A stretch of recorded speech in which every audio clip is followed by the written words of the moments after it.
جہاد کا بھی معاملہ ایسا ہی ہے. جہاد کا حکم اللہ تبارک و تعالیٰ نے قرآن میں کئی جگہوں پر دیا ہے. احادیث نبویہ صلی اللہ علیہ وسلم کے اندر بھی جہاد کا امر موجود ہے. تو جہاد جو ہے یہ مأمور بھی ہے، اس کو کرنا ضروری ہے. اب اس کے اندر خود فی نفسی ہی کوئی حسن اور کوئی خوبی نہیں. ہم دیکھتے ہیں کہ جہاد کے اندر تو کیا ہوتا ہے، بندوں کو سزا دینا پایا جاتا ہے، مال چھیننا، غارت کرنا پایا جاتا ہے، بستیوں کو برباد کرنا پایا جاتا ہے، لوگوں کو ہلاک کرنا پایا جاتا ہے. آپ سمجھے؟ حالانکہ روایت ہے ایک جس کو امام رازی نے التفسیر الکبیر کے اندر بیان کیا ہے، الآدمی بنیان الرب ملعون من ہدم بنیان الرب، کہ ایک انسان رب کی عمارت ہوتی ہے، لعنت ہے اس آدمی پر جو رب کی عمارت کو گرائے. یعنی انسان کو تکلیف پہنچانا اچھی بات نہیں.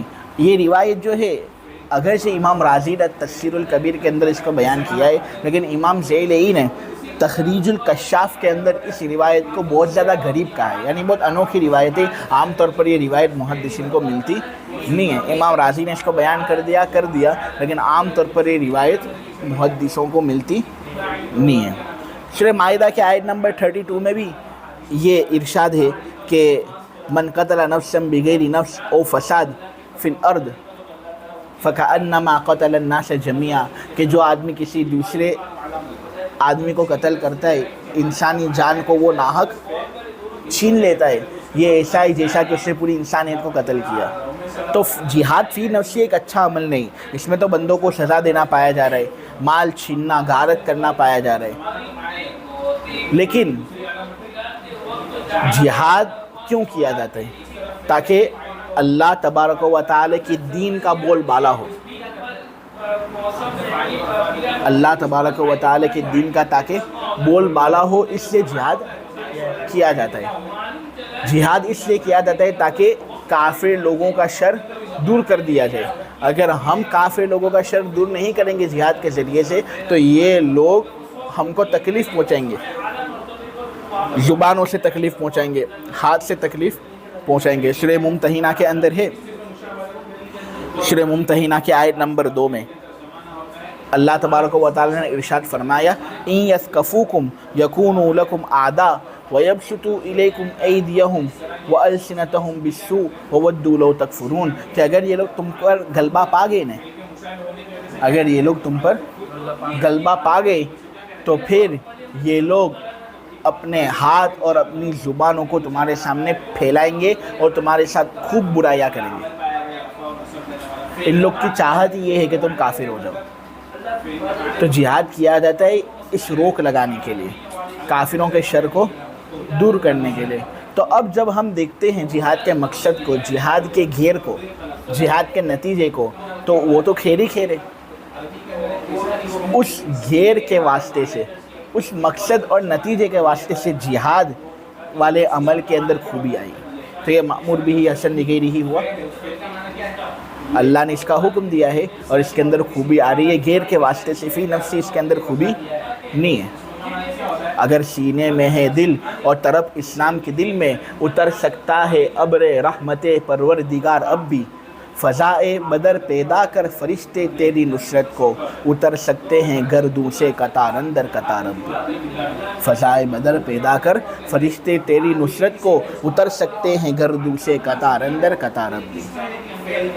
اگر سینے میں ہے دل اور طرف اسلام کے دل میں اتر سکتا ہے ابر رحمت پروردگار اب بھی، فضائے بدر پیدا کر فرشتے تیری نصرت کو اتر سکتے ہیں گردوں سے قطار اندر قطار اب بھی. عجب انداز سے آئے خدا کے چاہنے والے، زبان خشک پوشا کے دریدہ پاؤں میں چھالے. انہی کا فرض تصویر وفا میں رنگ لانا تھا، رگ ہستی کو اپنے خون سے سیراب کرنا تھا. کہاں ہے مفتی دین مبین، جہاد شوق کا فتویٰ تلاش کیا جا رہا ہے. تو محافظ ہے اگر مذہب کے عز و جاہ کا، تو محافظ ہے اگر مذہب کے عز و جاہ کا، عزم کر لے اب جہاد فی سبیل اللہ کا. اٹھ کے بیڑا غرق کر دے تو ہر ایک گمراہ کا، سر کچل دے بر کے ہر اسلام کے بدخواہ کا. تو جہاد مأمور بھی ہے، فی نفسی اس میں کوئی اچھا نہیں، لیکن اس کا جو نتیجہ ہے،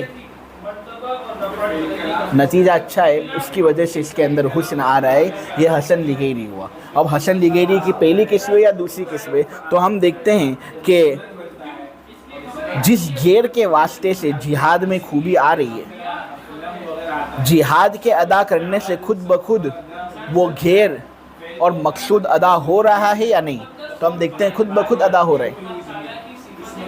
مقصود کو ادا کرنے کے لیے علیحدہ سے کوئی عمل کرنا نہیں پڑتا، جہاد کریں گے، اسلام کا بول بالا ہوگا، حق کا بول بالا ہوگا، انصاف کا بول بالا ہوگا۔ جہاد کریں گے، حق کا بول بالا ہوگا، لازمی نتیجہ ہے۔ جہاد کریں گے، کفار کا شر دور ہوگا۔ اگر ہم کفار کا شر دور نہیں کریں گے تو پھر یہ لوگ ہم کو دور کر دیں گے، اور ہماری جانوں کی حفاظت تو ہمارے لیے ضروری ہے۔ تو کوئی مستقل عمل کرنا نہیں پڑتا، یہ نتیجہ پانے کے لیے جہاد کرنے سے یہ نتیجہ خود بخود حاصل ہو جاتا ہے۔ آپ سمجھتے ہو؟ تو یہ مأمور بھی حسن لغیری ہی ہے، اور مأمور بھی حسن لغیری کی دوسری قسم ہے کہ مأمور بھی کے ادا کرنے سے غیر خود بخود ادا ہو رہا ہے، مستقل طور پر اس کو ادا کرنے کی ضرورت نہیں۔ آگے صاحب اصول الشاشی بیان کرتے ہیں کہ جب جہاد، حدود اور قصاص مأمور بھی حسن لغیری ہی ہیں، تو اس وجہ سے اگر یہ فرض کر لیا جائے، یہ تصور جما لیا جائے کہ لوگوں سے گناہ ہوتے ہی نہیں، یا کفار دنیا میں ہے ہی نہیں، ان کا شر ہے ہی نہیں، تو پھر اس صورت میں جہاد اور حدود اور قصاص بھی ساقط ہو جائیں گے۔ حدود اور قصاص کو ہم کیوں ادا کرتے ہیں، کیوں جاری کرتے ہیں، ان کے اندر حسن اور خوبی کیوں آتا ہے؟ کیونکہ گناہوں پر روک لگانا مقصد اور منشا ہے۔ لیکن اگر دنیا میں گناہ ہی نہیں ہوتے، دنیا میں نافرمانی ہی نہیں ہوتی، دنیا میں معصیت ہی نہیں ہوتی، تو پھر اس صورت میں روک لگانا ایسی چیز پر کس طرح ہو سکتا ہے جو وجود میں ہے ہی نہیں؟ تو اس صورت میں حدود اور قصاص بھی ساقط ہو جائیں گے۔ آج دنیا میں وہ ساقط کیوں نہیں ہوئے؟ کہ یہ گناہ ہوتے رہتے ہیں، لوگ اگر گناہ کرنا بند کر دے تو حدود اور قصاص ساقط ہو جائیں گے۔ جہاد دنیا کے اندر ہوتا ہے تو کیوں ہوتا ہے؟ کہ کفار کا شر موجود ہے۔ اگر یہ تسلیم کر لیا جائے کہ کفار کا شر ختم ہو گیا، کفار کا کوئی شر موجود ہی نہیں ہے، وہ کوئی شر پھیلانا ہی نہیں چاہتے، تو صورت حاضرہ کے اندر جہاد کا حکم بھی ساقط ہو جائے گا۔ یہ وہ بات تھی اور وہ مضمون تھا جو صاحب اصول الشاشی اس پیراگراف کے اندر سمجھانا چاہتے ہیں۔ ایک اشکال ہوتا ہے، اشکال یہ ہوتا ہے کہ یہاں پر صاحب اصول الشاشی نے کہا والقریب من ھذا النوع الحدود والقصاص والجہاد، یعنی یہ کہا کہ حسن لغیری ہی سے قریب ہے حدود، قصاص اور جہاد، اور کسی شے کا قریب ہونا تقاضا کرتا ہے اس بات کا کہ وہ اس شے سے الگ ہو۔ کسی شے کا قریب ہونا کسی چیز سے تقاضا کرتا ہے اس بات کا کہ وہ چیز اس چیز سے الگ ہے۔ تو یہاں پر جب یہ بات کہی گئی کہ حدود، قصاص اور جہاد حسن لغیری سے قریب ہیں، معلوم ہوا وہ حسن لغیری نہیں ہے۔ حالانکہ ابھی میں نے آپ لوگوں کے سامنے یہ بات بیان کی کہ حدود، قصاص اور جہاد جو ہیں وہ حسن لغیری ہی ہیں۔ حسن لغیری کی دو قسموں میں سے دوسری قسم ہے کہ جس کے اندر وہ غیر جس کے واسطے سے مأمور بھی کے اندر خوبی آئی ہے، مأمور بھی کے ادا کرنے سے وہ غیر خود بخود ادا ہو جاتا ہے، مستقل طور پر اس کو ادا کرنے کی ضرورت نہیں۔ ٹھیک ہے؟ تو اشکال ہوتا ہے کہ کسی چیز کا قریب ہونا کسی چیز سے وہ تقاضا کرتا ہے اس بات کا کہ وہ اس چیز کا غیر ہو۔ تو یہاں پر تو یہ بات بتائی گئی کہ حدود، قصاص اور جہاد حسن لغیری سے قریب ہیں، معلوم ہے وہ حسن لغیری سے الگ ہی۔ حسن لغیری سے الگ ہوں گے تو پھر کیا ہوگا؟ ان کے اندر حسن لعینی ہی ہوگا، حسن بنفسی ہی ہوگا۔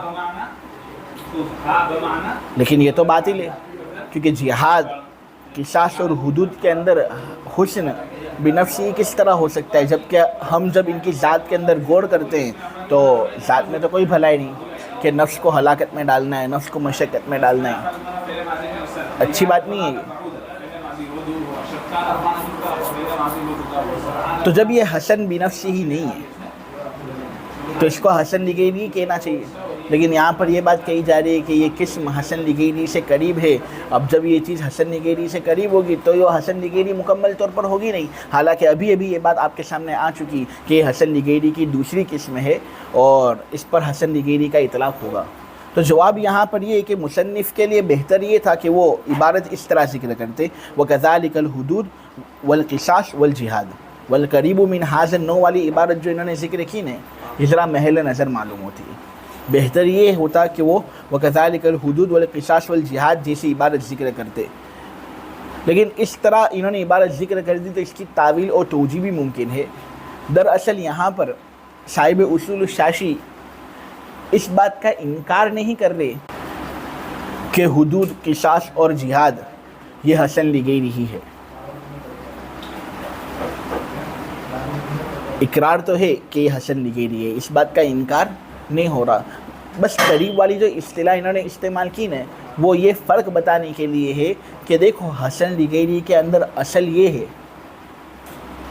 کہ مأمور بہ کے ادا کرنے سے غیر اور مقصود ادا نہ ہوتا ہو، بلکہ علیحدہ طور پر اس کو ادا کیا جاتا ہو۔ چونکہ حدود، قصاص اور جہاد یہ ایسے حسن لغیری ہی ہے کہ مأمور بہ کے ادا کرنے سے مقصود ادا ہو جاتا ہے، خود بخود ادا ہو جاتا ہے، علیحدہ طور پر اس کو ادا کرنے کی زحمت نہیں کرنی پڑتی۔ تو یہ اصل والی قسم سے تو الگ ہے نا، تو اس لیے یہ تعبیر استعمال کی گئی، ورنہ یہ حسن لغیری ہی ہے، اس میں کوئی شک نہیں۔ حسن بنفس ہی اس کو کہنا یہ تو بالاجماع باطل ہے۔ ترجمہ کر لیتے ہیں، حدود، قصاص اور جہاد اس قسم سے قریب، یعنی حسن لغیری سے قریب حدود، قصاص اور جہاد ہے۔ یقین جانو حد کے اندر خوبی آتی ہے گناہ سے روکنے کے واسطے کی وجہ سے، اور جہاد کے اندر خوبی آتی ہے کفار کے شر کو دور کرنے کے واسطے سے اور کلمہ حق کو بلند کرنے کے واسطے سے، یعنی اللہ کے دین کا بول بالا کرنے کے واسطے سے جہاد کے اندر اچھائی اور خوبی آتی ہے۔ اگر ہم تسلیم کر لیں، مان لیں یہ بات فرضی طور پر کہ واسطہ موجود نہیں ہے، یعنی گناہ نہیں ہوتے یا کفار کا شر نہیں ہے، تو پھر جہاد، حدود اور قصاص یہ مأمور بھی باقی بھی نہیں رہیں گے، یعنی ان کا حکم بھی نہیں دیا جائے گا۔ یقین جانو اگر گناہ ہی نہ ہوتے تو حد بھی واجب نہ ہوتی، اور اگر کفر نہ ہوتا جو لڑائی تک پہنچانے والا ہے، ایسا کفر نہ ہوتا جو لڑائی تک پہنچانے والا ہے، تو پھر امام مسلم پر جہاد بھی واجب نہ ہوتا۔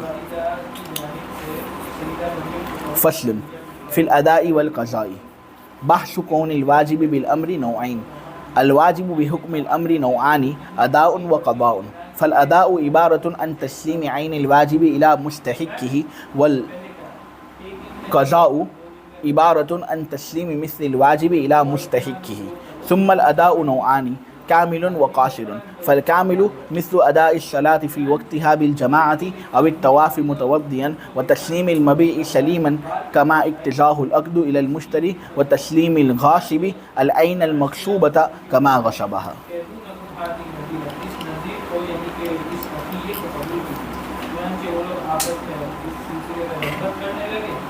اس فصل کے اندر صاحب اصول الشاشی امر کی دو قسم ادا اور قضا کو بیان کریں گے، اور اس کے بعد پھر یہ بات بتائیں گے کہ ادا کی دو قسمیں ہیں، ایک قسم کامل اور ایک قسم قاصر۔ امر کے لیے خواہ صریح صیغہ استعمال کیا جائے یا پھر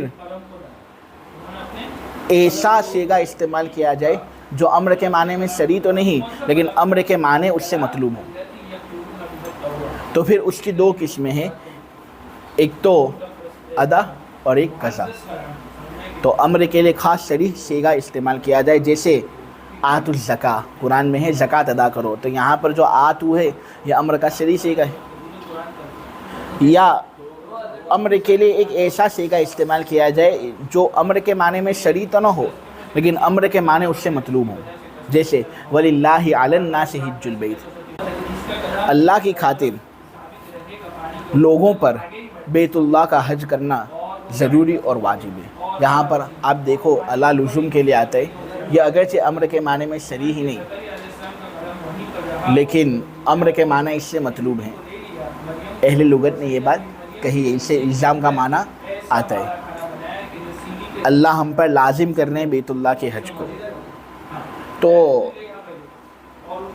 یہ جو امر ہوتا ہے اس کی دو قسمیں ہوتی ہیں، نمبر 1 ادا، نمبر 2 قضا۔ ادا عین واجب کو اس کے مستحق کی طرف سپرد کرنے کا نام ہے، اور قضا مثل واجب کو اس کے مستحق کی طرف سپرد کرنے کا نام ہے۔ ادا عین واجب کو اس کے مستحق کی طرف سپرد کرنے کا نام ہے۔ جس طرح چیز ہم پر واجب ہوئی، مأمور بہ کی جو کیفیت اللہ تبارک و تعالیٰ کے یہاں پر منظور ہے اس کو اللہ کے حوالے کرنا، یہ ہے ادا۔ اگر ہم سے یہ نہ ہو سکے تو اس کے مثل کو اگر ہم اللہ کے حوالے کر دیں تو یہ ہے قضا۔ تو ادا عین واجب کو اس کے مستحق کی طرف سپرد کرنے کا نام ہے، اور قضا عین واجب کو اس کے مستحق کی طرف سپرد کرنے کا نام نہیں بلکہ اس کے مثل کو، مثل واجب کو مستحق کی طرف سپرد کرنے کا نام ہے۔ جیسے نماز کو اگر وقت کے اندر ادا کر لیا، فجر کو اس کے وقت میں ادا کیا، ظہر کو اس کے وقت میں ادا کیا، عصر کو اس کے وقت میں ادا کیا، تو یہ سب ادا ہے۔ کیا ہے یہ؟ کیونکہ اللہ نے ہم کو یہی حکم دیا ہے کہ تم نماز کو اس کے وقت میں ادا کرو، ان الصلاۃ کانت علی المؤمنین کتابا موقوتا، یقیناً نماز لوگوں پر ایک متعین وقت کے اندر مقرر ہوئی ہے، اللہ نے ایک وقت رکھا ہے۔ تو اگر وقت کے اندر نماز ادا کی تمام شرائط کے ساتھ، ارکان کے ساتھ، تو یہ ادا ہے۔ اللہ نے جس طرح کسی چیز کو چاہا ہم نے اسی طرح اس چیز کو ادا کیا۔ اور اگر وقت کے باہر نماز کو ادا کیا، وقت نکل گیا فجر کا، اب آدمی ظہر کے وقت میں فجر کی نماز پڑھ رہے ہیں، تو یہ وقت جب نکل گیا نے تو اللہ نے جس طرح فجر کی نماز کو چاہا ہم اس کو اس طرح ادا اب کر نہیں سکتے، تو ظہر کے وقت میں ہم قضا کریں گے، اس کے مثل کو اس کے مستحق کی طرف پہنچائیں گے، یہ ہے قضا۔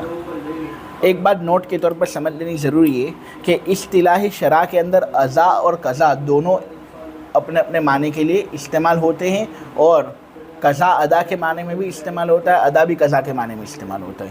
قرآن میں ہے فَإِذَا قُضِيَتِ الصَّلَاةُ فَانتَشِرُوا فِي الْأَرْضِ، جب جمعہ کی نماز پوری ہو جائے، تو یہاں پر قُضِیَ آیا تو کوئی یہ نہ سمجھے کہ جمعہ کی نماز قضا کرنی ہے،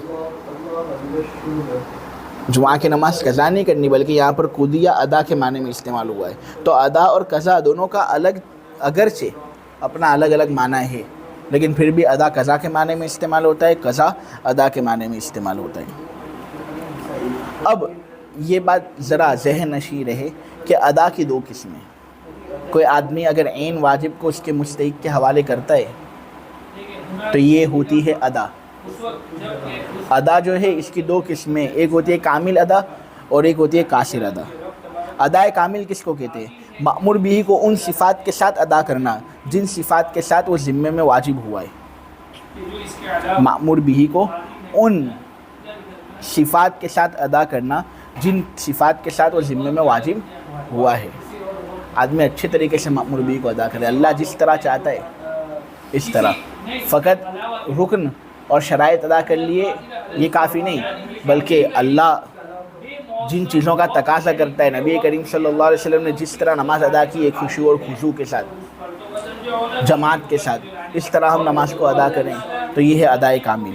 تو ادائے کامل کہتے ہیں مأمور بھی کو ان صفات کے ساتھ ادا کرنا جن صفات کے ساتھ وہ ذمے میں واجب ہوا ہے، اور ادائے قاصر کہتے ہیں مأمور بھی کو ان صفات کے ساتھ ادا نہ کرنا جن صفات کے ساتھ وہ ذمے میں واجب ہوا ہے، بلکہ اس کو آدمی وقت میں ادا تو کر لے، شرائط ارکان کی رعایت کر لے، لیکن پھر بھی وہ جو پسندیدہ اوصاف عبادت کے اندر ہونے چاہیے نا، ان صفات کے ساتھ وہ اس کو ادا نہ کرے،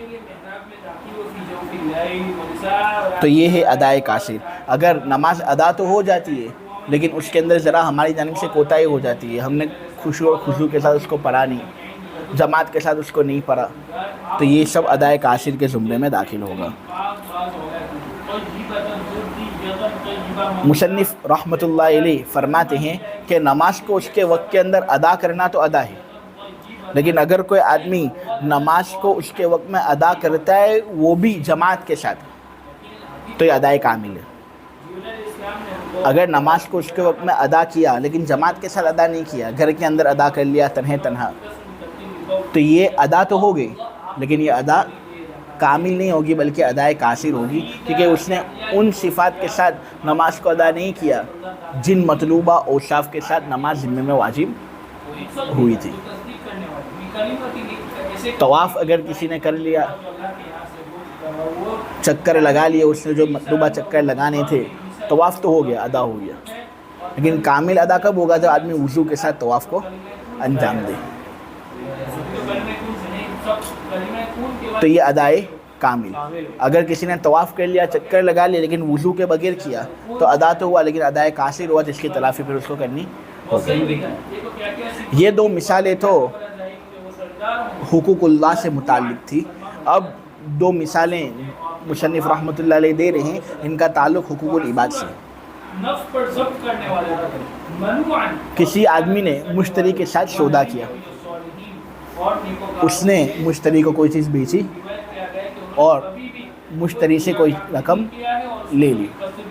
اب اگر بائع مشتری کی جانب عیب سے خالی مبیع سپرد کرتا ہے، جس طرح عقد نے اس کا تقاضا کیا، مشتری کو جس طرح وہ پسند ہے تو ادائے کامل ہوا، لیکن اگر عیب والی وہ اس کو حوالے کرتا ہے تو یہ ادا تو ہوا کہ مشتری کو وہ چیز دے رہا ہے جس کو مشتری نے خریدا، لیکن عیب سے خالی نہیں ہے جس طرح عقد نے اس کا تقاضا کیا، بلکہ عیب والی ہے وہ، تو یہاں ادا تو ہوا ہے لیکن یہ ادائے قاصر ہے۔ کسی آدمی نے کسی دوسرے آدمی کے ساتھ دادا گیری کی، دادا گیری کرنے کے نتیجے میں کوئی چیز اس کی لے لی کہ یہ تیری گاڑی ہے، یہ گاڑی میرے کو دے دے، غصب کر لیا، ٹھیک ہے، یہ کام اس نے جو کیا بہت گناہ ہے، یہ کام نہیں کرنا چاہیے۔ اب اس کو ندامت ہوئی تو واپس وہ چیز دینے کے لیے جا رہے۔ اب اگر غصب کی ہوئی چیز واپس اس کے مالک کو وہ لوٹا دے، ایسی جیسے اس نے اس کو غصب کیا تھا، کوئی اس کے اندر عیب نہیں ہے، اسی حالت پر وہ اس کو لوٹا دے تو یہ ادائے کامل ہوا، لیکن اگر وہ اس کو لوٹا دے تو ادا تو ہوا، لیکن اس نے اس کو لوٹایا اس طرح نہیں جس طرح اس نے اس کو غصب کیا تھا، بلکہ عیب دار ہونے کی حالت میں وہ اس کو لوٹا رہے، تو پھر یہ ادائے قاصر ہوا۔ آپ سمجھے؟ تو یہ تھا ادا کا بیان، آپ کے سامنے ادا کی دو قسمیں آخر میں بیان کی گئی، ادائے کامل اور ادائے قاصر۔ اب ایک اشکال ہوتا ہے، اشکال یہ ہوتا ہے قرآن کے اندر اللہ نے کہا اقیم الصلاۃ کہ تم نماز قائم کرو، یہ مطلق ہے۔ قرآن میں اللہ نے کہا وَلْيَطَّوَّفُوا بِالْبَيْتِ الْعَتِيقِ، آدمی کو چاہیے کہ وہ پرانے گھر کا طواف کرے، یہ بھی مطلق ہے۔ کیا طواف کے اندر وضو کی کوئی قید ہے؟ کوئی قید نہیں۔ اقیم الصلاۃ نماز قائم کرو، کیا اس کے اندر جماعت کی کوئی قید ہے؟ کوئی قید نہیں۔ تو اگر آدمی نماز قائم کر لیتا ہے تنہا جماعت کے بغیر، طواف کر لیتا ہے وضو کے بغیر، تو یہ بھی ادائے کامل ہونا چاہیے، لیکن ہم اس کو ادائے قاصر کہہ رہے ہیں، حالانکہ آیت نے تو اسی بات کا تقاضا کیا ہے۔ ہم کہتے ہیں یہ آیتیں جو ہیں مجمل ہے، وَلْيَطَّوَّفُوا بِالْبَيْتِ الْعَتِيقِ مجمل ہے، اسی طرح اقیم الصلاۃ بھی مجمل ہے۔ بہت ساری احادیث اور نصوص ایسی ہیں جو ہمیں یہ بات بتا رہی ہیں کہ ان کے اندر کامل صفت کب آتی ہے۔ آپ دیکھتے ہو کہ ترمذی کے اندر حضرت عبداللہ ابن عباس کی روایت ہے جس میں نبی کریم صلی اللہ علیہ وسلم نے یہ بات کہی، طواف بالبیت کالصلاۃ، بیت اللہ کا طواف کرنا نماز کی طرح ہے۔ ترمذی میں حضرت عبداللہ ابن عباس کی روایت ہے جس میں نبی کریم صلی اللہ علیہ وسلم کا یہ ارشاد موجود ہے کہ بیت اللہ کا طواف کرنا نماز کی طرح ہے۔ اب نماز کے لیے وضو ضروری ہے، تو اس طرح بیت اللہ کے طواف کے لیے بھی وضو ضروری ہوگا، ٹھیک ہے۔ تو یہ جو نص ہے نا، اس نص سے ہم کو یہ بات معلوم ہوئی کہ طواف کے اندر کمال درجہ کیا ہے، اس لیے ہم نے کہا کہ وضو کے حالت میں طواف کیا تو یہ ادائے کامل، نہ بغیر وضو کے طواف کیا تو یہ ادائے قاصر۔ نماز کے باب میں بھی اجمال ہے، بہت سی احادیث سے یہ بات معلوم ہوتی ہے کہ نماز ادا کرنا جماعت کے ساتھ یہی کمال درجہ ہے۔ مسلم کے اندر حضرت ابو ہریرہ کی یہ روایت ہے کہ نبی کریم صلی اللہ علیہ وسلم نے یہ بات کہی تھی کہ میں اللہ کی قسم کھاتا ہوں، میرا جی چاہتا ہے کہ میں لکڑیاں جمع کروں اور لکڑیاں جمع کر کے میں ان لوگوں کے پاس جاؤں جنہوں نے نماز ادا نہیں کی جماعت کے ساتھ، اور میں ان کے گھروں کو جلا دوں اور ان کو بھی جلا دوں اس حال میں کہ وہ اپنے گھروں کے اندر موجود ہیں۔ مسلم کے اندر حضرت ابو ہریرہ کی روایت ہے کہ نبی کریم صلی اللہ علیہ وسلم نے یہ بات کہی کہ میں اللہ کی قسم کھاتا ہوں، جی تو یہ چاہتا ہے کہ میں مؤذن کو کہوں کہ وہ اذان دے، کچھ لوگوں کو متعین کر لوں کہ تم جماعت کے ساتھ نماز پڑھ لو، ان میں سے ایک کو امام مقرر کر لوں، اور پھر میں لکڑیاں لے کر جاؤں اور ان لوگوں کے گھر جلا دوں ان کے سمیت جنہوں نے نماز جماعت کے ساتھ ادا نہیں کی۔ اس سے کیا بات معلوم ہوتی ہے کہ جماعت کے ساتھ نماز ادا کرنا بہت ضروری ہے۔ اس آدمی سے بڑا بدبخت کون ہوگا جو جماعت کے ساتھ نماز ادا نہ کرتا ہو، کہ نبی کریم صلی اللہ علیہ وسلم دھمکی دے رہے کہ تمہارا گھر تمہارے سمیت ہی جلا دوں گا، میرا جی یہ چاہتا ہے۔ دارقطنی، حاکم، بیہقی کے اندر ایک روایت ہے جس روایت کے اندر ہے لا صلاۃ لجار المسجد الا فی المسجد، کہ مسجد سے جو آدمی قریب رہتا ہو اس طرح کے وہ اذان کی آواز بھی سن سکے، اس کی نماز ہوتی نہیں ہے مگر مسجد میں۔ یہیں جماعت کے ساتھ نماز ادا کرنا کتنا ضروری ہے، اس حدیث سے بھی یہ بات معلوم ہوتی ہے۔ ہاں لیکن یہ حدیث ایسی ہے کہ اس پر محدثین نے ضعیف ہونے کا حکم لگایا ہے، کہا یہ حدیث ضعیف ہے، لیکن پھر بھی معنی جو اس کا ہے وہ ثابت ہے، کئی صحیح نصوص سے اس کا معنی ثابت ہو رہا ہے، لہٰذا اس حدیث کا اعتبار ہوگا۔ بخاری کے اندر حضرت ابو سعید خدری رضی اللہ تعالیٰ عنہ کی روایت ہے کہ جس میں نبی کریم صلی اللہ علیہ وسلم نے یہ بات کہی کہ جو نماز جماعت کے ساتھ ادا کی جاتی ہے نا وہ 25 گنا زیادہ افضل ہوتی ہے اس نماز سے جو آدمی تنہا پڑھتا ہے۔ بخاری کے اندر حضرت عبداللہ ابن عمر کی روایت ہے جس میں نبی کریم صلی اللہ علیہ وسلم نے یہ بات کہی کہ وہ نماز جو جماعت کے ساتھ ادا کی جاتی ہے وہ 27 گنا زیادہ افضل ہوتی ہے اس نماز سے جو آدمی تنہا پڑھتا ہے۔ اس سے یہ بات معلوم ہوتی ہے کہ نماز جب جماعت کے ساتھ ادا کی جائے تو یہ ہے کمال، اس لیے ہم نے اس کو ادائے کامل کہا، اور اگر کوئی آدمی تنہا نماز پڑھ لے تو یہ ادائے کامل نہیں ہوگا، ادا تو ہو جائے گی لیکن ادائے قاصر ہوگا یہ۔ اس سے جماعت کا اہتمام آدمی کو بہت زیادہ کرنا چاہیے۔ خلاصہ یہ ہے کہ اقیم الصلاۃ اور ولیطوفوا بالبیت العتیق والی آیتیں اگرچہ مطلق ہیں اور مطلق کو ہم اس کے اطلاق پر ہی رکھیں گے، لیکن ساتھ ساتھ ہم کو اس کا اجمال بھی دیکھنا ہے، لہٰذا طواف کر لینے سے طواف ادا ہو جائے گا، خواہ وضو کے ساتھ طواف کرے یا بلا وضو طواف کرے، فی نفسی طواف تو ادا ہو جائے گا۔ نماز کو تم جماعت کے ساتھ ادا کرو یا بغیر جماعت کے نماز کو ادا کرو، نماز کی ادائیگی تو ہو جائے گی، کیونکہ کتاب اللہ کا مطلق اس بات کا تقاضا کرتا ہے۔ لیکن فی نفسی ہی ان آیتوں کے اندر اجمال ہے، اس اجمال کی توضیح اگر کسی دوسری نص سے ہوتی ہے تو پھر ہم کامل اور قاصر کو اس لحاظ سے متعین کریں گے۔ ہم نے دیگر نصوص کے اندر غور کیا، ہم کو پتہ چلا کہ نماز کو جماعت کے ساتھ ادا کرنا کمال ہے، اس لیے ہم نے اس کو ادائے کامل کہا، اور نماز کو بغیر جماعت کے ادا کرنا قاصر ہے، اس لیے ہم نے اس کو قاصر کہا۔ نصوص سے ہمیں یہ بات معلوم ہوئی، صحیح نصوص، طواف بالبیت کالصلاۃ، یہ صحیح نص ہے۔ اس سے یہ بات ہم کو معلوم ہوئی کہ کوئی آدمی وضو کے ساتھ طواف ادا کرے تو یہ کمال، وضو کے بغیر طواف ادا کرے تو یہ قاصر، اس کی تلافی آدمی کو کرنی ہوگی۔ تو اس طرح ہم نے ادائے کامل ادائے قاصر کا طریقہ متعین کیا۔ اب ایک فائدے کی بات آپ لوگوں کے سامنے عرض کر دی جائے، وہ یہ کہ جمہور احناف اور بعض اصحاب شافعی اور اہل حدیث وہ یہ کہتے ہیں کہ جس نص سے ادا کا وجوب ہوا ہے اسی سے قضا کا بھی ہوا ہے، جس نص سے ادا کا وجوب ہوا ہے اسی سے قضا کا وجوب بھی ہوا ہے. مثلاً مأمور بھی کو اگر وقت میں ادا کر لیا تو ادا ہے، اگر وقت میں ادا نہیں کیا تو قضا ہے. اقیم الصلاۃ سے یہ بات معلوم ہوتی ہے کہ ہم کو نماز ادا کرنی ہے، تو وقت میں ادا کر لیا تو ادا، وقت میں ادا نہ کیا تو قضا. تو احناف کیا کہتے ہیں؟ وہ یہ کہتے ہیں کہ جس نص سے ادا کا وجوب ہوا ہے قضا کا وجوب بھی اسی نص سے ہوا ہے، اس کے لیے الگ سے کوئی نص کی ضرورت ہم کو نہیں. جبکہ جمہور شوافی کہ یہاں قضا کے لیے نص جدید کا ہونا ضروری ہے.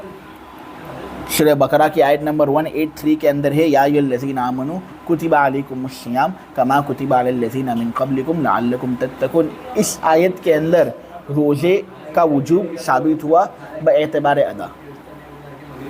لیکن پھر اس کے بعد جو آیت ہے سورہ بقرہ کی آیت نمبر 184 اس میں ہے فعدۃ من ایام اخر.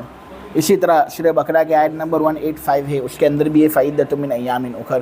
اس سے یہ بات معلوم ہوتی ہے کہ قضا بھی کرنی ہے اگر ہم ادا نہ کر سکیں. تو شوافی یہی کہتے ہیں کہ قضا کے لیے نص جدید کا ہونا ضروری ہے، وہ نص کافی نہیں جس سے ادا کا ثبوت ہوا. نماز کی قضا کی دلیل تو انہوں نے بخاری اور مسلم کی روایت پیش کی ہے جو حضرت انس بن مالک سے منقول ہے، من نسیا صلاۃ او نام عنہا فإن کفارتها ان یصلیها اذا ذکرها. کہ جو آدمی نماز کو بھول جائے یا نماز نہ پڑھ کر سو جائے غفلت ہی کے اندر، تو اب اس نے گناہ کیا ہے. اس گناہ کو مٹانے کا کفارہ یہ ہے کہ وہ نماز کو پڑھ لے جب وہ اس کو یاد آ جائے. تو قضا کا ثبوت اس نص سے اس طرح ہوا. چل اب ترجمہ کر لیتے ہیں. یہ فصل ادا اور قضا میں ہے. بحث کون الواجب بالامر نوعین. امر سے ثابت ہونے والے واجب کا دو قسم پر مشتمل ہونے کی بحث. امر سے ثابت ہونے والے واجب دو قسموں پر مشتمل ہے، ایک ادا، نمبر 2 قضا. بحکم الامر جو ہے نا، اس کے اندر جو اضافت ہوئی ہے وہ اضافت بیانیہ ہے. حکم کا معنی امر، امر کا معنی حکم. تو اس لیے اس کا ترجمہ میں نے ایک ہی کیا کہ امر سے ثابت ہونے والے واجب کی 2 قسمیں ہیں، نمبر 1 ادا، نمبر 2 قضا. ادا نام ہے عین واجب کو اس کے مستحق کی طرف سپرد کرنے کا. عین واجب کے اندر واجب بھی آ گیا، فرض عین بھی آ گیا. تسلیم شاید اس لفظ کو مد نظر رکھتے ہوئے کوئی آدمی اعتراض کرے کہ یہ تو حصی چیزوں میں ہوتا ہے. ایک چیز کو دوسرے کے حوالے کرنا حصی طور پر، اس کو کہتے ہیں تسلیم. ہم دیکھتے ہیں کہ ہم جب نماز ادا کرتے ہیں تو اللہ تبارک و تعالی کو جو ہم یہ مأمور بھی تسلیم کر رہے ہیں یہ حصی طور پر نہیں ہوتا بلکہ عرضی طور پر ہوتا ہے. تو یہاں تسلیم کا معنی وہ حصی سپردگی نہیں بلکہ یہاں تسلیم بمعنی ادائیگی ہے. عدم سے کسی چیز کو وجود میں لانا، یہ یہاں تسلیم سے مراد ہے. قضا مثل واجب کو اس کے مستحق کی طرف سپرد کرنے کا نام ہے، اس کی ادائیگی کا نام ہے. پھر ادا کی 2 قسمیں، نمبر 1 کامل، نمبر 2 قاصر. کامل تو اس کی مثال نماز کو اس کے وقت میں ادا کرنا جماعت کے ساتھ یا طواف کرنا وضو کی حالت میں. یہ دونوں حقوق اللہ کی مثال تھی. اب حقوق العباد کی 2 مثالیں پیش کر رہے ہیں. مشتری کی جانب عیب سے خالی جیسا کہ اس کا تقاضا حق نے کیا مبی کو حوالے کرنا، اور غاصب کا غصب شدہ چیز کے عین کو جیسا اس نے غصب کیا تھا اس طرح واپس کرنا. یہ ادائے کامل ہے.